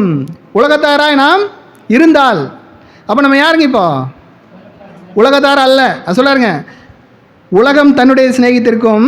நீங்கள் உலகத்தாராய் இராதபடியினாலும், நான் உலகத்தாராய் இராதபடியினாலும், நான் உங்களை உலகத்திலிருந்து தெரிந்து கொண்டபடினாலும் உலகம் உங்களை நேசிக்கிறது இல்லைங்களா? உலகம் உங்களை பகைக்கிறது. உலகம் நம்ம எந்த அளவுக்கு பகைக்கிறோம் அந்த அளவுக்கு தான் நம்ம தேவனை நேசிக்கிறோம் என்ற அர்த்தம். உடனே நம்மளுக்கு ஒரு சோர்வாயிருச்சு இல்லைங்களா? எப்படிடா உலகத்தில் போய் வாழ்கிறது அப்படின்ட்டு. அதனால் இயேசு கிறிஸ்து சொல்லாருங்க 16ஆம் அதிகாரம் யோவான் 16:33. நல்லா தெரிஞ்ச வசனங்க நமக்கு. இந்த பின்பதி நாளாக தெரியுங்க, முன்னால் நமக்கு தெரியாது. என்னிடத்தில் உங்களுக்கு சமாதானம் உண்டாயிருக்கும் பொருட்டு இவைகளை உங்களுக்கு சொன்னேன், உலகத்தில் உங்களுக்கு உபத்திரவம் இல்லை அப்படின்ட்டு இல்லைங்க. நம்ம சுவிசேஷம் என்ன சொல்கிறாங்க, இயேசு கிறிஸ்து வேண்டாம் உங்களுக்கு எல்லா பிரச்சனையும் தீர்ந்துருச்சுங்க அப்படின்றாங்க. பொய்யுங்க அது. அப்போ தாங்க ஆரம்பிக்கும். நீங்கள் என்றைக்கு இயேசு கிறிஸ்து ஏற்றிக்கொண்டீர்களோ, அது கிறிஸ்தவ குடும்பமாக இருந்தாலும் சரிங்க, அல்லது மேற மார்க்கத்தை சார்ந்தவர்களாக இருந்தாலும் சரிங்க, என்றைக்கு நீங்கள் இயேசு கிறிஸ்துவை பின்பற்ற ஆரம்பித்து விட்டீர்களோ, என்றைக்கு நீங்கள் உங்களை வெறுக்க ஆரம்பிச்சிட்டிங்களோ, எல்லோரும் நம்மளை ஏறி போட்டு மிதிச்சிருவாங்க. அதெல்லாம் அப்போஸ்தலன் பவுல் சொல்லும்போது அழகாக சொல்லாருங்க, எல்லாரும் துடைத்து போடும் அழுக்கை போல் அப்படின்ட்டாருங்க. நம்மளை அப்படி தான் நினைப்பாங்க, பைத்தியாரன்றுவாங்க. கிறிஸ்துவுக்காக நாங்கள் பைத்தியக்காரர். இந்த வசனம் சொல்கிறாரு பாருங்க, உலகத்தில் உங்களுக்கு உபத்திரவம் உண்டு, ஆனாலும் திடன் கொள்ளுங்கள், நான் உலகத்தை ஜெயித்தேன். நம்ம ஜெயிக்கலைங்க, இயேசு கிறிஸ்து. நீங்கள் இயேசு கிறிஸ்துக்குள்ள இருக்கிற வரைக்கும் சமாதானங்க, உலகத்துக்குள்ளே போனீங்கன்னா அவ்வளோதாங்க. அந்த வசனம் ரொம்ப அருமையான வசனம். என்னிடத்தில் உங்களுக்கு சமாதானம் உண்டாயிருக்கும் பொருட்டு இவைகளை உங்களுக்கு சொன்னேன், உலகத்தில் உங்களுக்கு உபத்திரவம் உண்டு, ஆனாலும் திடன் கொள்ளுங்கள், நான் உலகத்தை ஜெயித்தேன். ஏன்னா 17ஆம் அதிகாரத்தில் இங்கே இயேசு கிறிஸ்து பிதாவை நோக்கி ஜெபிக்கிற ஜெபத்தில் சொல்லும்போது சொல்கிறாருங்க, அதில் 14ஆம் வசனம் பாருங்கள், 17 யோவான் 17:14. நான் உம்முடைய வார்த்தையை அவர்களுக்கு கொடுத்தேன். தேவன் நம்முடைய வார்த்தையை தனக்கு கொடுத்துட்டாருங்களாம். ஏன்னா இயேசு கிறிஸ்து வார்த்தை எப்படிங்க அவர்? அந்த வார்த்தை மாம்சமாகி கிருபையினாலும் சத்தியத்தினாலும் நிறைந்தவராய் நமக்குள்ளே வாசம் பண்ணினார். இப்போ தேவன் நமக்குள் வாசம் பண்ணிருக்காருங்க வார்த்தையாக. அந்த வார்த்தையை நம்ம கொடுத்து விட்டார். அப்படி என்ன சொல்ல, நான் உலகத்தன் அல்ல, அது போல அவர்களும் உலகத்தார் அல்ல. ரொம்ப பெரிய ஸ்டேட்மெண்ட்டுங்க. இயேசு கிறிஸ்து என்ன சொல்கிறாங்க பிதா கிட்ட, நான் எப்படி அப்படி தான் அவங்களும் அப்படின்றாரு. என்னால் இதெல்லாம் படிச்சுட்டு கண்ணீர் வராமல் இருக்க முடியல. ஏன்னா மற்றவங்களே நம்ம யாரையும் நம்ம சொல்ல மாட்டாங்க, ஈவன் நம்ம பசங்களே நம்ம சொல்ல மாட்டாங்க நான் என்ன மாதிரி அப்படின்ட்டு, நான் அவனோட கொஞ்சம் மேலே தான் சொல்லுவாங்க. ஆனால் இயேசு கிறிஸ்து பிதாட்ட என்ன சொல்கிறாருங்களா, நான் உலகத்தன் அல்ல, அது போல அவர்களும் உலகத்தார் அல்ல, ஆதலால் உலகம் அவர்களை பகைத்தது. இயேசு கிறிஸ்து பூமியில் இருக்கும் பொழுதே உலகம் அவர்களை பகைக்க ஆரம்பித்து விட்டது அப்படின்ட்டுங்க 16ஆம் வசனம் மறுபடியும் சொல்லாருங்க. 16ஆம் வசனம் பாருங்கள், நான் உலகத்தன் அல்ல, அது போல அவர்களும் உலகத்தார் அல்ல. எல்லாம் சேர்ந்து படிக்கலாங்களா அந்த வசனத்தை? 16ஆம் வசனம், நான் உலகத்தான் அல்ல, அது போல அவர்களும் உலகத்தார் அல்ல. இன்னொரு தடவைங்க, நான் உலகத்தான் அல்ல, அது போல அவர்களும் உலகத்தார் அல்ல. நீங்கள் யாரும் உலகத்தார் அல்லங்க. இந்த ஒரு விஷயம் புரிஞ்சிச்சுன்னு வச்சுக்கிங்களேன், பெரிய மாற்றம் ஏற்பட்டுருங்க நமக்கு. ஏன்னா உலகத்தில் எல்லா பிரச்சனையும் காரணங்க நம்ம உலகத்தாரை போல இருப்பதனால தான். அதனால தான் அப்போஸ்தலன் நீங்கள் பவுல் எழுதும்போது சொல்கிறாருங்க, நீங்கள் இந்த பிரபஞ்சத்திற்கு ஒத்த வேஷம் தெரியாமல் தேவனுடைய நன்மையும் பரிபூர்ணமான சித்தம் என்னதென்று பகுத்தறியத்தக்கதாக உங்கள் மனம் புதிதாகிறதுனாலே மறுரூபமாங்கள். மனம் புதிதாக தான் ரொம்ப கஷ்டங்க. உலகத்தார இருந்தால் மனம் புதிதாகாது, உலகத்தோடய போயிட்டு இருப்பாங்க நம்ம. ஏன்னா உலகமும் அதன் வேஷமும் கடந்து போகும். மாம்சத்தின் இச்சை, கண்களின் இச்சை, ஜீவனத்தின் பெருமை, இவைகளெல்லாம் என் பிதாவினால் உண்டானவைகள் அல்ல, உலகத்தினால் உண்டானவைகள். ஏன்னா அதனுடைய அந்த விளைவு பின்னால் அப்போஸ்தலன் பவுல் சொல்ல இருப்பாருங்க. பிலிப்பியர்கள் நிருபம் 3ஆம் அதிகாரம், பிலிப்பியர் 3ஆம் அதிகாரம். ஏன்னா உற்சாகப்படுத்தக்கூடிய வார்த்தைகளுக்கு அது பிலிப்பியர் 3ஆம் அதிகாரத்தில் 20ஆம் வசனம், பிலிப்பியர் 3:20, நம்முடைய குடியிருப்போ பரலோகத்தில் இருக்கிறது. எல்லாம் சேர்ந்து சொல்லாங்களா, நம்முடைய குடியிருப்போ பரலோகத்தில் இருக்கிறது அப்படின்னு. என்னங்க அது நம்முடைய குடியிருப்புனா? சிட்டிசன்ஷிப்புங்க. நம்ம இந்தியர்கள் அப்படின்னு சொல்கிறோம் இல்லைங்களா, தமிழர்கள் அப்படின்னு சொல்கிறோம் இல்லைங்களா, அந்த மாதிரி நம்ம யாருங்க, பரலோகவாசிகள். அதனால தான் பாட்டு பாடினாங்க, மேலோகவாசிகளாகும் நமக்கு வீடென்றும் நாடென்றும் சொல்லலாமா. கேஸ் போட மாட்டாங்க யார் மேலேயும், இடத்துக்காக சண்டை போட மாட்டாங்க, விட்டு கொடுத்துருவோம் நம்ம. ஏன்னா நமக்கு இது சொந்தம் இல்லை, இந்த புவி ஒரு சொந்தம் இல்லை என்று என்னேசர் மொழிந்தருளினாரே. அதை சொல்கிறாருங்க இந்த இடத்துல, நம்முடைய குடியிருப்போ பரலோகத்தில் இருக்கிறது. அங்கே இருந்து இயேசு கிறிஸ்து பரலோகத்தில் இருக்கிறார், எனக்குள் பரிசுத்தாவின் மூலம் வாசம் பண்ணுகிறார், அவர் முகமாக பார்ப்பேங்க நான். அதை சொல்லாருங்க, நம்முடைய குடியிருப்போ பரலோகத்தில் இருக்கிறது, அங்கே இருந்து கர்த்தராக இருக்கிற இயேசு கிறிஸ்து என்னும் ரட்சகர் வர எதிர்பார்த்து கொண்டிருக்கிறோம். காலை எந்திரிச்சுன்னா அதாங்க தோணும், இன்னைக்கு வந்துட மாட்டாரா அப்படின்ட்டுங்க. தூங்கும் போதுங்க ராத்திரியில் வந்துட மாட்டாரா அப்படின்ட்டு நம்ம ஏக்கம் கொள்கிற அளவுக்கு என்ன இருக்குங்க, நமக்கு ஒரு பெரிய வாஞ்சை, தாகம். ஏன்னா நம்முடைய குடியிருப்பு, நம்ம வீடு அங்கே தாங்க இருக்குது. இப்போ தோணுது இல்லைங்க, எப்படா வீட்டுக்கு போகலாம் அப்படின்ட்டு இல்லைங்களா? பிரசங்கம் முடிச்சோடனே எப்படா வீட்டுக்கு போகலாம் அப்படின்னு தோணுது இல்லைங்களா? அந்த மாதிரி நம்ம விருப்பம் எல்லாம் என்ன ஆயிருங்க, பரலோகத்தின் மேலேயே சிந்தையாக மாறிவிடும். அதனால இன்னொரு இடத்துல சொல்ல இருப்பாங்க, 2ஆம் அதிகாரம் 2 கொரிந்தியர் புஸ்தகம் 5ஆம் அதிகாரம் அதில் 1ஆம் வசனம் ரொம்ப அருமையான பதிங்க அது. ஏன்னா அது நீங்கள் அந்த அதிகாரம் முழுதும் படித்து பார்த்தீங்கன்னு வச்சிங்களேன், உங்கள் ஆவியில் பெரிய உற்சாகம் வரும். பூமிக்குரிய கூடாரமாகிய நம்முடைய வீடு அழிந்து போனாலும், ஏன்னா இப்போ நம்ம இந்த இதிலெல்லாம் பார்க்குறீங்களா, கேரளாவில் வயநாடு, நம்முடைய பூமிக்குரிய கூடாரமாகிய நம்முடைய வீடு அழிந்து போனாலும் தேவனால் கட்டப்பட்ட கைவேலை அல்லாத நித்திய வீடு பரலோகத்திலே நமக்கென்று உண்டென்று அறிந்திருக்கிறோம். Know that. இது சரீரங்க, வியாதி வரும், பலவீனம் வரும், படிக்கல விழுந்துடும். ஒரு நாள் எப்படி சாக போகிறோன்னு தெரியலிங்க, ஆனால் ஒரு நாள் அந்த வழியாக போய் தான் போக போகிறோம். ஏன்னா அதனால சொல்லுங்க, மரண இருளின் பள்ளத்தாக்கில் நடந்தாலும் பூமியில் வாழ வரைக்கும் மரண இருளின் பள்ளத்தாக்கு தாங்க. வெளிச்சமற்ற இருண்ட பூமியில் வாழ்ந்து கொண்டிருக்கிறோம், கர்த்தரே வெளிச்சம். அதனால் சொல்கிறாருங்க, பூமிக்குரிய கூடாரமாகிய நம்முடைய வீடு அழிந்து போனாலும் தேவனால் கட்டப்பட்ட கைவேலை அல்லாத நித்திய வீடு பரலோகத்திலே நமக்கு உண்டென்று அறிந்திருக்கிறோம். ஏன்னா இயேசு கிறிஸ்து சுவிசேஷத்தை அறிவிக்கும் போது என்ன சொல்கிறாங்க, முதலாவது மார்க் எழுதின சுவிசேஷத்தில் வரும்போது பாருங்கள், 1ஆம் அதிகாரம்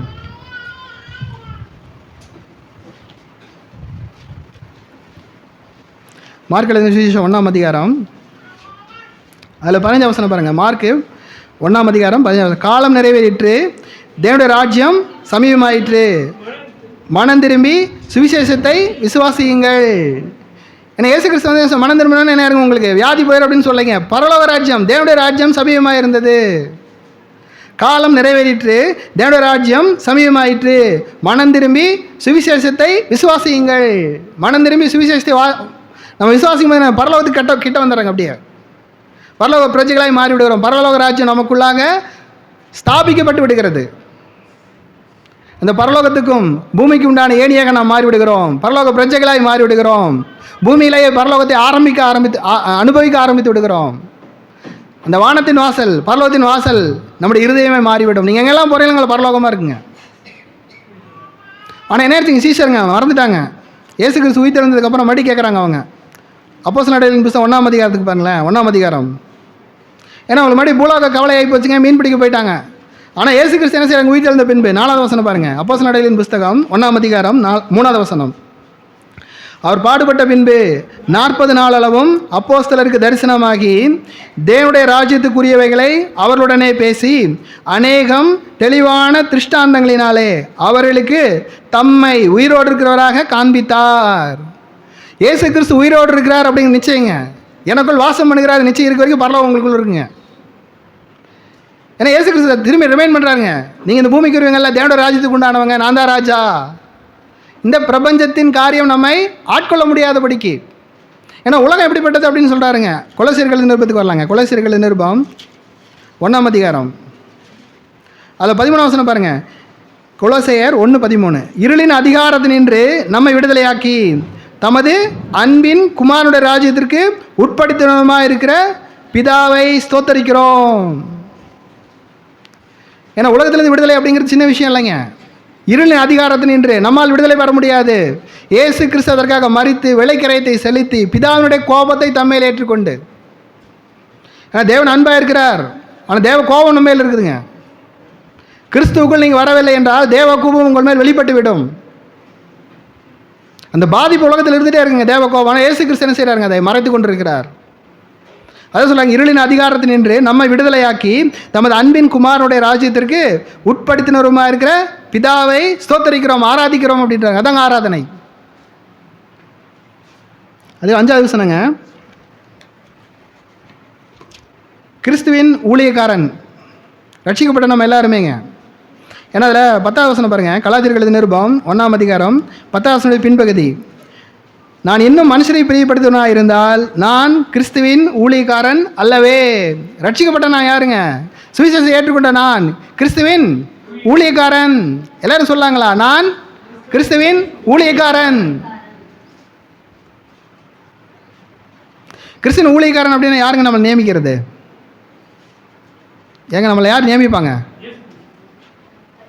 1ஆம் வசனம் பாருங்கள். ஏன்னா எல்லாத்துக்குமே வேதத்தில் விளக்கம் உண்டுங்க. 1ஆம் வசனம் பாருங்கள். அதில் 1ஆம் அதிகாரம் 1ஆவது வசனம். மனுஷராரும் அல்ல மனுஷன் மூலமாயும் அல்ல, இயேசு கிறிஸ்துவினாலும் அவரை மரித்தோர்ந்து எழுப்பின பிதாவாகிய தேவனாலும் அப்போஸ்தலனாய் இருக்கிற பவுலாகிய நான். ஏன்னா இந்த அத்தாரிட்டி எங்கிருந்து வருதுங்க? டிவைன் அத்தாரிட்டி, தேவனிடத்தில். இயேசு கிறிஸ்து பிதா. ஏன்னா இயேசு கிறிஸ்துவும் பிதாவும் உங்களுக்குள் வாசம் பண்ணும்போது நீங்கள் கிறிஸ்துவின் ஊழியக்காரன். என்ன சொல்றாருங்க? மனுஷராலும் அல்ல, மனுஷர் மூலமாயும் அல்ல. Not from men, not through man. யாரோ மனிதர்கள் நம்ம ஏற்படுத்தவில்லைங்க. என்னால் புரிஞ்சுக்க வேண்டிய விஷயங்க. நீங்கள் ஒவ்வொருவருமே கிறிஸ்துவின் ஊழியக்காரன். நம்ம செய்யாதனால தான் இவ்வளோ பிரச்சனை நாட்டில். ஏன்னா நீங்கள் ஒவ்வொருவருமே கிறிஸ்துவின் ஊழியக்காரர். அப்படி கிறிஸ்துவின் ஊழியக்காரர் நம்ம நியமித்தது யாருங்க? பிதாவாகிய தேவன், இயேசு கிறிஸ்து. வேறு யாரும் கிடையாதுங்க. மனிதர்களை ஏற்படுத்த முடியாதுங்க. மனிதர்களை ஏற்படுத்தினாலும் இந்த வேலையை செய்ய முடியாதுங்க.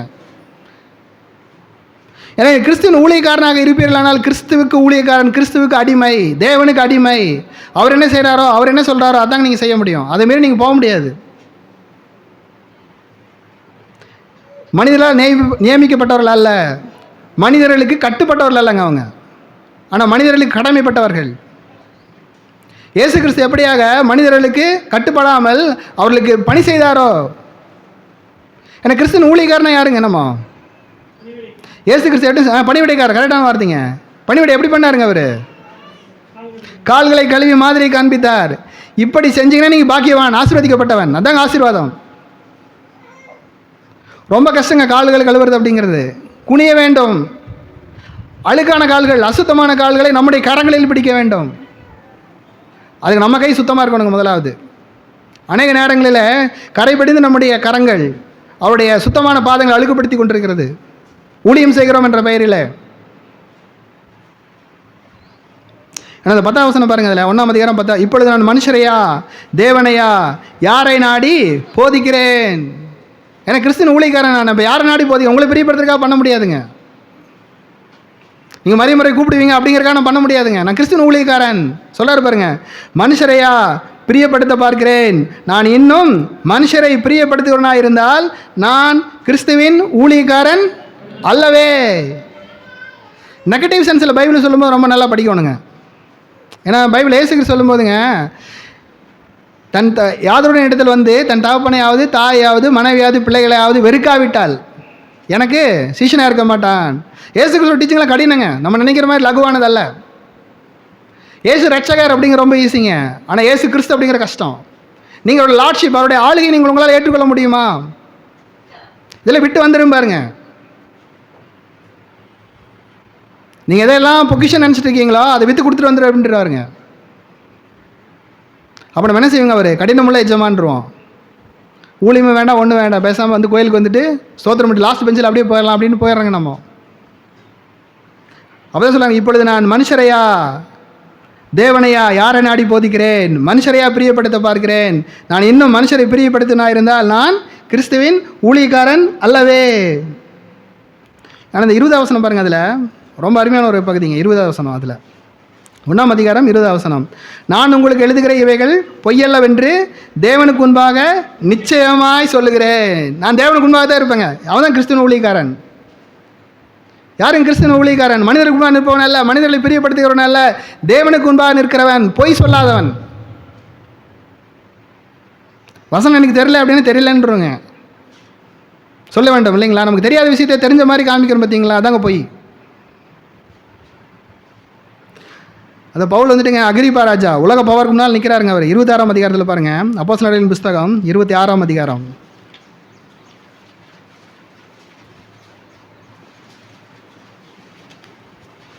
அதில் 16ஆம் வசனத்தில் பாருங்கள்.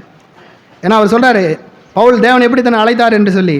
இப்பொழுது நீ எழுந்து கால் ஒன்றி நில், நீ கண்டவைகளையும் நான் உனக்கு தரிசனமாகி காண்பிக்க போகிறதிலும் குறித்து உன்னை ஊழியக்காரனாகவும் சாட்சியாகவும் ஏற்படுத்துவதற்காக உனக்கு தரிசனமானேன்.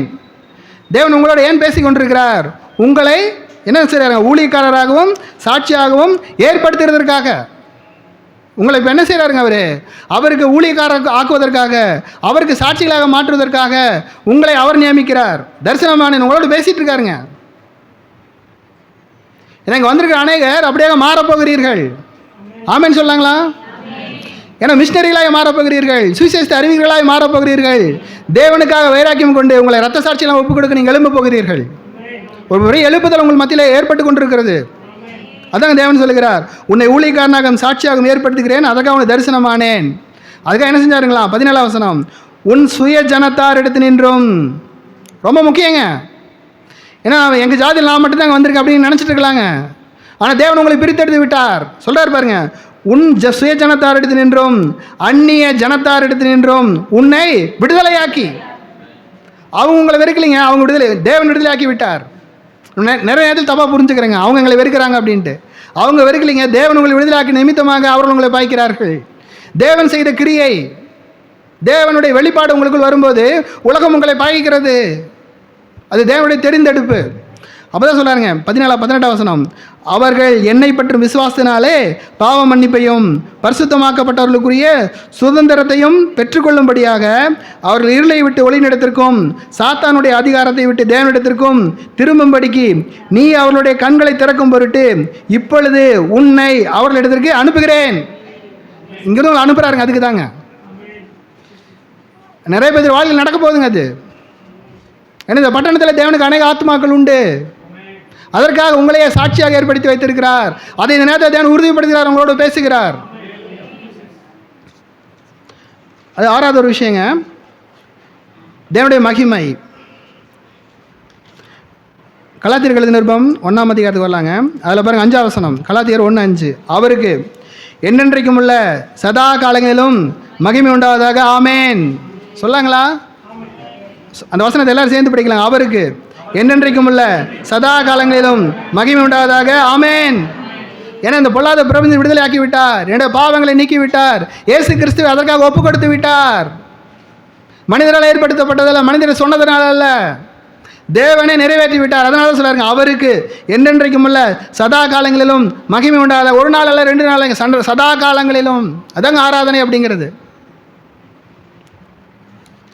ஏன்னா சில வசனங்கள் பார்த்தீங்கன்னு வச்சுங்களேன், ரொம்ப ஆச்சரியமாக இருக்கும் பாருங்க. 22ஆம் வசனம், அதில் 1ஆம் அதிகாரம் 22ஆம் வசனம், மேலும் யூதேயா தேசத்திலே கிறிஸ்துவுக்குள்ளான சபைகளுக்கு முகமறியாதவனாக இருந்தேன். நம்மளை பற்றி யாருக்கும் தெரியாதுங்க வெளியே.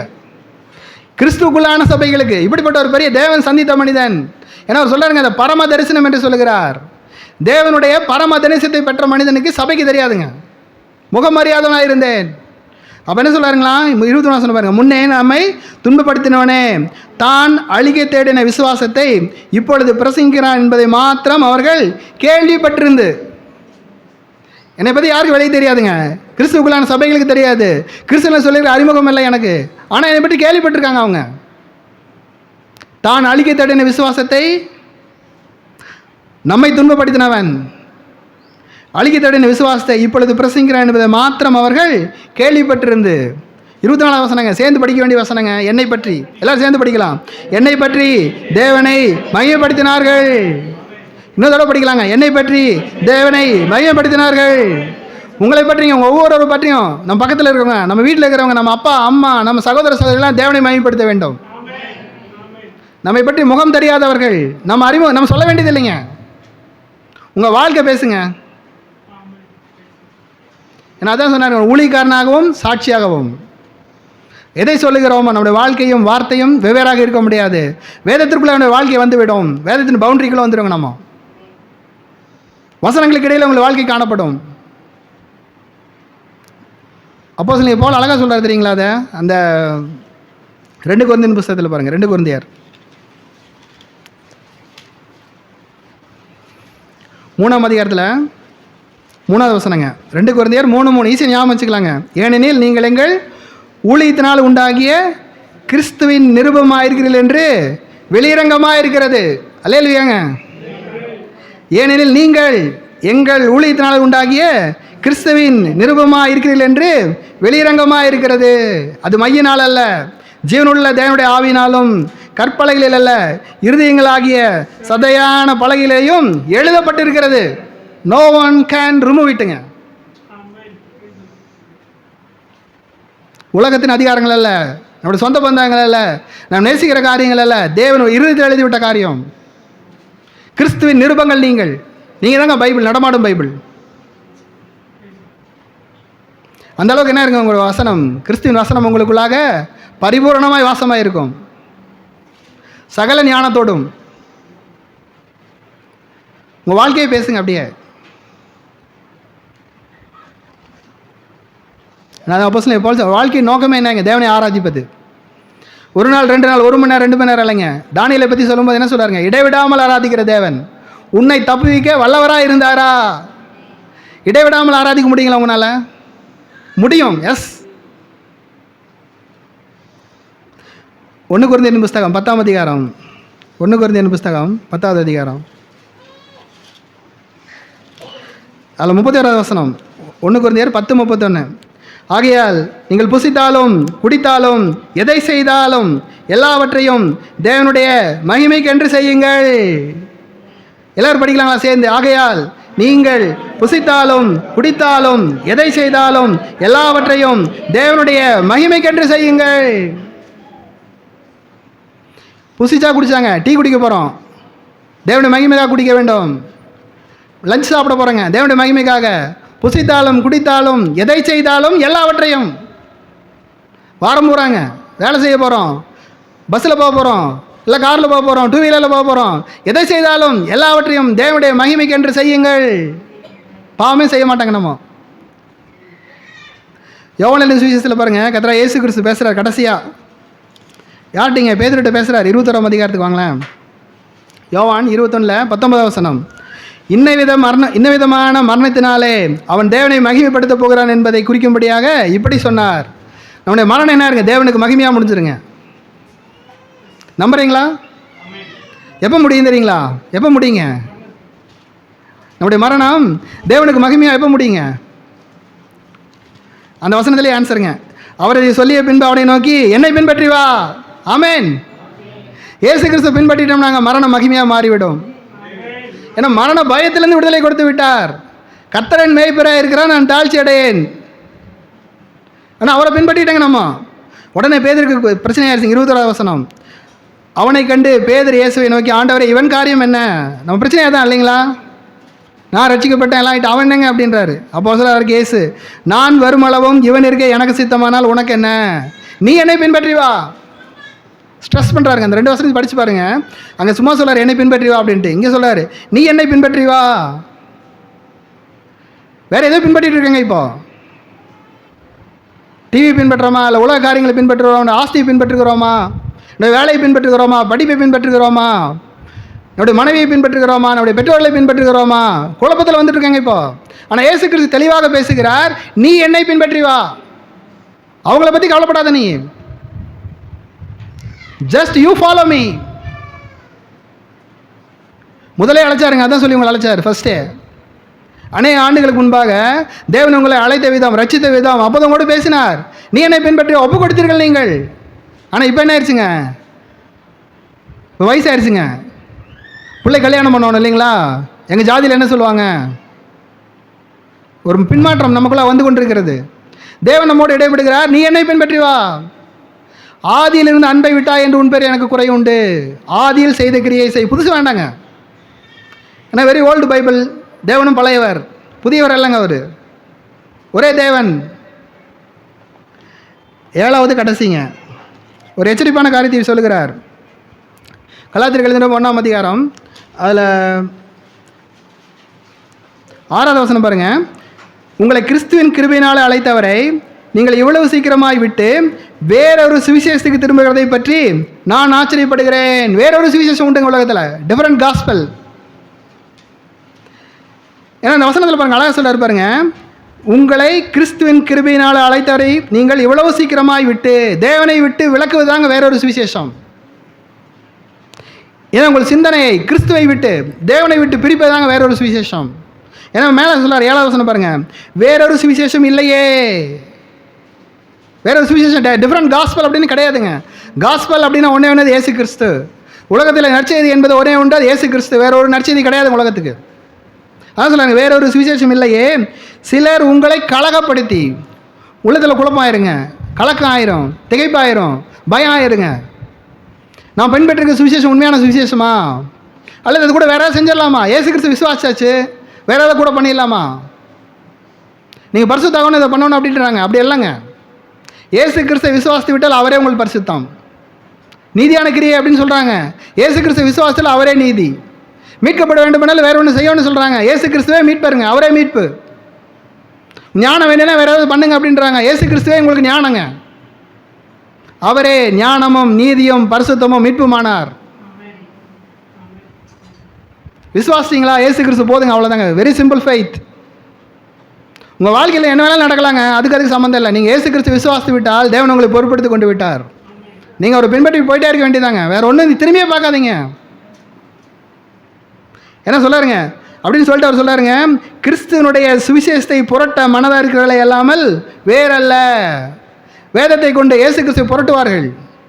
இயேசு கிறிஸ்து இப்படிப்பட்டவர், அப்படிப்பட்டவர், அப்படி செய்வார், இப்படி செய்வார், எல்லாம் செஞ்சு முடிச்சிட்டாருங்க. அவர் சிலுவையில் முடிந்ததே என்று சொல்லி முடித்து விட்டார் அவர். இயேசு கிறிஸ்து ஃபுல் ஸ்டாப்புங்க. நீங்கள் செய்யறதுக்கு ஒன்றுமே இல்லைங்க. Just believe in Jesus. அப்படி சொல்லிட்டு ஸ்ட்ரெஸ் பண்ணி கொடுக்குறாருங்க. அது நாங்கள் உங்களுக்கு பிரசங்கித்த சுவிசேஷத்தை அல்லாமல் நாங்களாவது வானத்திலிருந்து வருகிற ஒரு தூதனாவது. நானே சொன்னாலும் நம்பாதீங்கிறாருங்க. அதாங்க சுவிசேஷம் அப்படிங்கிறது. இன்றைக்கி நல்லா இருக்கேன், நாளைக்கு வேற ஒன்று சொல்லுவேன். சொல்லக்கூடிய நிர்பந்தங்களை தள்ளப்பட்டு விடலாம். நான் பின்மாறி போயிட்டா கூட, நான் வேற ஒன்று சொல்லிட்டா கூட, பவுல் சொல்கிறாருங்க தன்னை உட்படுத்தி, நாங்களாவது வானத்திலிருந்து வருகிற ஒரு தூதனாவது. ரொம்ப எக்ஸைட்மெண்ட்டுங்க. இப்போ நமக்கு தூதன் அப்படின்றாலே நம்மளுக்கு இதாயிரும் இல்லைங்களா, ஒரு பரவசம் வந்துடும். அது வானத்திலேருந்து வர தூதன் ராத்திரி எங்கிட்ட சொப்பனத்தில் பேசினா அப்படின்னு நான் சொன்னாலும் என்ன சொல்லாருங்க, வேறொரு சுவிசேஷத்தை உங்களுக்கு பிரசங்கித்தால் அவன் சபிக்கப்பட்டவனாக இருக்க கடவன். ஜாக்கிரதைங்க, அந்த இடம் எச்சரிப்பான வார்த்தை. நாம் வேறொரு சுவிசேஷத்தை பிரசங்கித்தோமானால், இயேசு கிறிஸ்து அல்லாமல் வேறொரு காரியத்தை சொல்லுவோமானால் நாம் சபிக்கப்பட்டவர்கள். இந்த பவுல் தன்னை இன்க்ளூட் பண்ணுறாங்க இந்த இடத்துல அப்படின்னு சொல்லிட்டுங்க. மறுபடியும் அதை ஸ்ட்ரெஸ் பண்ணுறாங்க 9 வசனத்தில். முன் சொன்னது போல மறுபடியும் சொல்லுகிறேன், நீங்கள் ஏற்றுக்கொண்ட சுவிசேஷத்தை அல்லாமல் வேறொரு சுவிசேஷத்தை ஒருவன் உங்களுக்கு பிரசங்கித்தால் அவன் சபிக்கப்பட்டவனாக இருக்க கடவன். கர்த்தருடைய வேலையை அசதியாய் செய்கிறவன் சபிக்கப்பட்டவன். கர்த்தருடைய வேலையை அசதியாய் செய்வதுன்னு என்னங்க, கிறிஸ்துவை விட்டு வேறொன்று காரியத்தை செய்வது. ரொம்ப பிரயாசப்படலாங்க. ஆனால் எல்லாமே கிறிஸ்துவுக்கு உண்டான, கிறிஸ்துடைய பேட்டர்ன், அவருடைய மாதிரி, அவருடைய அடிச்சுவடுகள் தெரிய வேண்டும். உங்களுக்கு எந்த சுவிசேஷம் சொன்னாலும் சரி, எந்த பிரசங்கத்தை சொன்னாலும் சரிங்க, இயேசு கிறிஸ்து இல்லை என்றால் நீங்கள் அதை பின்பற்ற வேண்டிய அவசியம் கிடையாதுங்க. யார் வேணாலும் சொல்லலாம். அதான் சொல்கிறாங்க, நாங்களாவது வானத்திலிருந்து வந்த ஒரு தூதனாவது சொன்னால். ஏன்னா வேதத்தோடு நீங்கள் உங்களை ஒப்பிட்டு பார்க்க வேண்டும். நான் பண்ண பிரசங்கத்தையும் நீங்கள் வேதத்தோடு வைத்து நீங்கள் படித்து பாருங்கள். காரியங்கள் இப்படி இருக்கிறதா, பெரையாப்பட்டினத்தரை போல. யார் சொன்னாலும் சரிங்க, பவுலே சொன்னாலும் சரி, அவங்க வசனத்தை ஆராய்ந்து நற்குலசாலிகளாக இருந்தார்கள். உங்கள் குணம் மாற ஆரம்பிக்கும், தன்மை மாற ஆரம்பிக்கும். நீங்கள் இப்போ முன்பு இருந்த மாதிரி இருக்கக்கூடாதுங்க, வரும்போது இருந்த மாதிரி போகும்போது இருக்கக்கூடாது. நீங்கள் அதாங்க பிரசங்கம். ஏன்னா வேத வசனம் அப்படிப்பட்ட வல்லமை உள்ளது. இருபுறமும் கருக்குள்ள எந்த பட்டயத்திலும் கருக்கானது, ஊனையும் கணுக்களையும் சதையையும் வெவ்வேறாக பிரிக்கத்தக்கதாக உருவ குத்துக்கிறதாயும், இருதயத்தின் நினைவுகள் யோசனைகள் சிந்தைகள் என்னதென்று வகையறுக்கிறதாயும் இருக்கிறது. அவரோட பார்வைக்கு மறைவானது ஒன்றும் இல்லைங்க. 2 வசனம் பார்த்து முடிச்சிடலாங்க. 2 கொரிந்தியர் புஸ்தகம் 11ஆம் அதிகாரம். ஏன்னா வேறொரு சுவிசேஷம். 2 கொரிந்தியர் புஸ்தகம் 11ஆம் அதிகாரம், அதில் 3ஆம் வசனம் பாருங்கள். ஆகிலும் சர்ப்பமானது தன்னுடைய தந்திரத்தினாலே ஏவாளை வஞ்சித்தது போல உங்கள் மனதும் கிறிஸ்துவை பற்றிய உண்மை நின்று விலகும்படி கெடுக்கப்பட்டு விடுமோ என்று பயந்திருக்கிறேன். பவுல் பயப்படுறாருங்க. தைரியமானவருங்க அவர் பவுல், இல்லைங்களா? ஆனால் அவர் பயப்படுறாரு. என்னாச்சுங்களா, ஏவாளை வஞ்சித்தது போல, பாவமே இல்லாத ஒரு இடத்துல ஏவாளை எப்படி வஞ்சிச்சு இல்லைங்களா பிசாசு, அந்த மாதிரி உங்கள் மனதும் கிறிஸ்துவை பற்றிய உண்மை நின்று, வேறு எதுலேயும் இல்லைங்க, கிறிஸ்துவை பற்றிய உண்மை நின்று உங்கள் மனதும் கெடுக்கப்பட்டு விடுமோ என்று பயந்திருக்கிறேன். எப்படி எனில் உங்களிடத்தில் வருகிறவன் நாங்கள் பிரசங்கியாத வேறொரு இயேசுவை பிரசங்கித்தானால், அல்லது நீங்கள் பெற்றிராத வேறொரு ஆவியையும் நீங்கள் ஏற்றுக்கொள்ளாத வேறொரு சுவிசேஷத்தையும் பெற்றீர்களானால் நன்றாய் சகித்திருப்பீர்களே. எச்சரிக்கையாருங்க அப்படின்ட்டாருங்க. வேறொரு இயேசு, வேறொரு சுவிசேஷம், வேறொரு ஆவி, கிறிஸ்துவை பற்றிய உண்மை நின்று உங்கள் மனது கெடுக்கப்பட்டு விடுமோ என்று பயந்திருக்கிறேன். அந்த ஒரு பயமான நாட்கள் தான் இயேசு கிறிஸ்து எச்சரிக்கிறாருங்க. அந்த கடைசி வசனம் அதை பார்த்து முடிக்கலாங்க. மத்தேயு எழுதின சுவிசேஷம் 24ஆம் அதிகாரம் 4வது வசனம். ஏன்னா சீஷர்கள் இயேசு கிறிஸ்து தனித்து வந்து கேட்குறாங்க, இப்படி வருகைக்கும் உலகத்தின் முடிவுக்கும் அடையாளம் என்ன, இவ்வளோ எப்பொழுது சம்பவிக்கும் அப்படின்னு கேட்கும்போது இயேசு கொடுக்குற முதலாவது எச்சரிக்கைங்க 4வது வசனம். இயேசு அவர்களுக்கு பிரதியுத்தரமாக, அப்படி கேட்குறவங்களுக்கு பிரதியுத்தரமாக, ஒருவனும் உங்களை வஞ்சிக்காதபடிக்கு எச்சரிக்கையாயிருங்கள். இந்த தலைகளை தாழ்த்தலாங்களா? ஒரு நிமிஷம் தேவனை நோக்கி பார்க்கலாம். தேவன் நம்மோடு